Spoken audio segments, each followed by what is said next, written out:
Voici tout ce qui change en juin en France. Les chaînes de télévision changent de numéro à partir du 6 juin. La chaîne numéro 4, Canal+, est remplacée par France 4. La chaîne numéro 8, C8, est remplacée par LCP. La chaîne numéro 12, Énergie 12, est remplacée par Gulli. Les 4 chaînes d'infos en continu, BFM TV, CNews, LCI et France Info, changent toutes de numéro et passent respectivement sur les canaux 13, 14, 15 et 16. 2 nouvelles chaînes sont créées sur la 18 et la 19, T18 et Novo 19.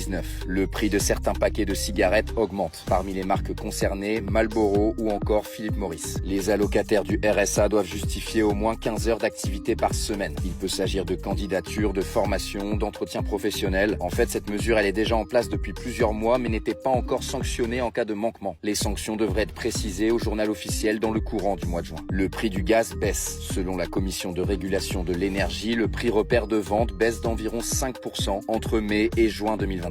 Les amendes de la RATP dans les transports en région parisienne augmentent. Les amendes pour les personnes qui voyagent en situation irrégulière dans le métro ou le RER s'exposent désormais à une amende d'au moins 70 € contre 50 auparavant. Concernant le bus et le tramway, l'amende sera d'au moins 15 € contre 5 auparavant. Les personnes recherchant un emploi avec France Travail ne seront plus sanctionnées automatiquement en cas d'absence à un entretien avec un conseiller. Avant, les personnes ne fournissant pas de justificatif étaient radiées. Leurs allocations pouvaient être temporairement suspendues à partir de la 2e absence non justifiée. Désormais, France Travail explique que les sanctions seront personnalisées en fonction des situations. Il sera désormais possible de récupérer de l'argent en consignant des bouteilles de verre, 20 centimes pour les grands contenants et 10 centimes pour les plus petits. Cette somme pourra être créditée sur une carte bancaire ou récupérée sous forme de bon d'achat. Plusieurs chaînes de grande distribution sont partenaires du dispositif. Système U, Leclerc, Carrefour, Intermarché, Monoprix, Biocoop. Cette expérimentation n'est pas menée partout en France, mais uniquement dans 4 régions pour le moment: la Bretagne, la Normandie, les Pays de la Loire et les Hauts-de-France.